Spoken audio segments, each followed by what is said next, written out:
Such a pleasure to be here today. And I have to thank Rich for hosting us. I have to ask, is HTC in the house? It is an honor to be standing alongside Manny. Is 32BJ in the house? And to be here alongside Nancy is Neisner in the house. And alongside Brendan, representing a labor federation of 1 million workers. It is such an honor. And I truly thank you. I would say, are you in the house? And here you are. To stand here alongside these unions, it's especially meaningful for me. Because this entire campaign has been about ensuring that this city, the most expensive city in the United States of America, finally become affordable for the working New Yorkers who make it so special. And to take on inequality, we know the most effective tool is union density. And so to stand here alongside some of the most incredible unions I have ever had the privilege of knowing and working with, it is an honor. For me as a person, it is an honor for this campaign, and it is an honor for this movement to finally make the city affordable. And we stand here today with these endorsements, reflecting on the results of yesterday. Results where we saw that more than 545,000 New Yorkers gave us a mandate to make this city affordable. And I say the word mandate because this was the most votes any movement has received in 36 years in mayoral elections. A mandate because we won this election by 12 points after just 3 rounds. And a mandate because New Yorkers deserve nothing less than a city where they do more than just struggle. A city where they can return to the dreams that brought them here in the first place. And we see this moment where, as Brendan was saying, the choice we have in front of us. We see a very different choice being taken in Washington, D.C. As we look at legislation that just passed the Senate, legislation that is a betrayal of working-class Americans from coast to coast.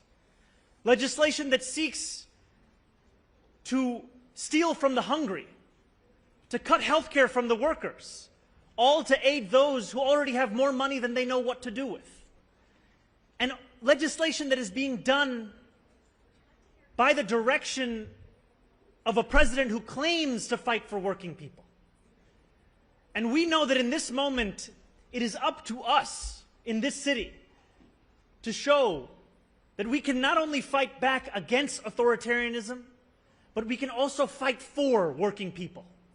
And we do those things together because we understand that democracy is under attack from both.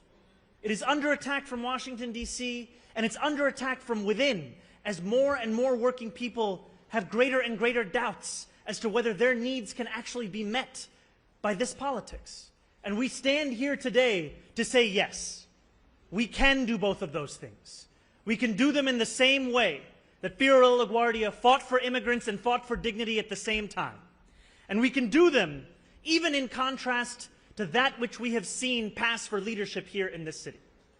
Because as I stand here alongside our ever-expanding coalition, I am confident of not only winning a city hall that puts working people first, but finally bringing an end to the chapter in our city, led by our current mayor, to raise rents on those same New Yorkers, to price those same New Yorkers out of this city, and to do all of those things while collaborating with a Trump administration that is seeking to attack the very fabric of this city.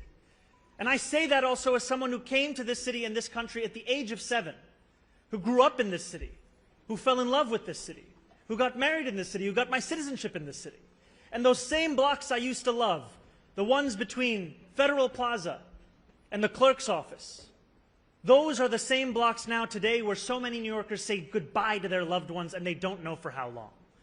We are going to fight for every single one of those New Yorkers, and we are going to do so because they deserve that from their city government.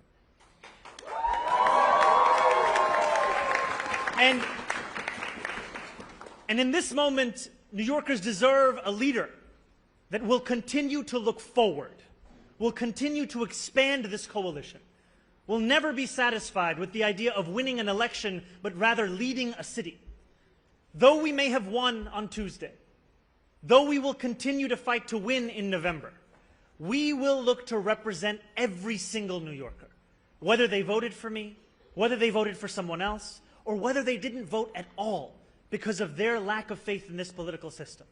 I will be your leader, and I will lead you to a city that you can afford, a city that you will be safe in, and a city that will finally show what politics can look like, and that it can be more than just a mirror of what we see in DC, and it can instead build on the incredible accomplishments and achievements of organized labor for so many years in this city, and there's no greater partner in doing so than these incredible unions today.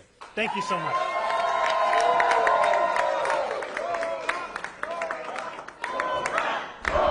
We have time for two on-topic questions. I don't think anyone can hear you. We have time for two on-topic questions. Josie?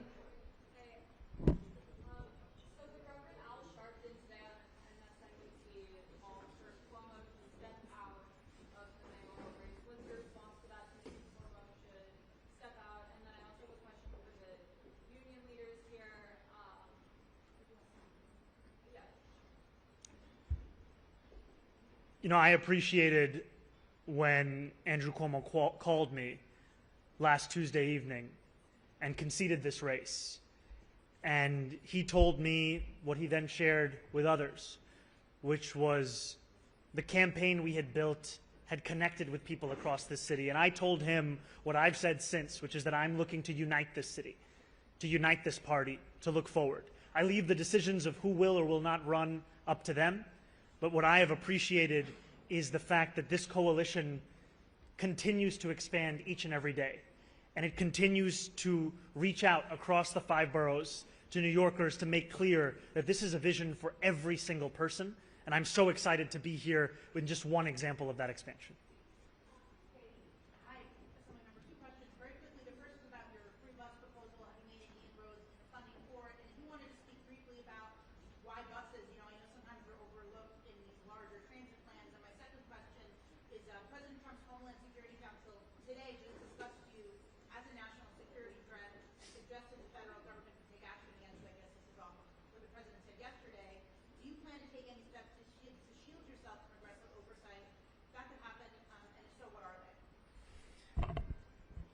So I'll start with the buses. You know, a few years ago, my then Chief of Staff, now Campaign Manager, L. Bisgard Church, and I started a listening tour with transit experts, advocates, and the MTA itself.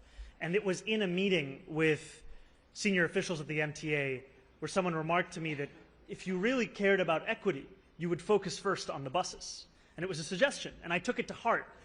Because what it spoke to is the fact that bus riders are disproportionately working class across these 5 boroughs. There are more than 1 million New Yorkers who ride them every day. And these are the slowest buses in the country. When I am late and I am getting off of the train and I'm walking up the steps, I'm walking faster than that bus. The average speed is 8 miles an hour. In parts of Manhattan, it's lower than 6. And what New Yorkers deserve is a way to get around this city that makes sense. And they deserve a system that is reliable, that is safe, that is efficient. And as an assembly member who, alongside the Deputy Majority Leader Mike Gianaris in the state Senate, won the first fare-free bus pilot, we saw that in making a bus free, it wasn't just economic relief. It was that ridership then went up by up to 38%.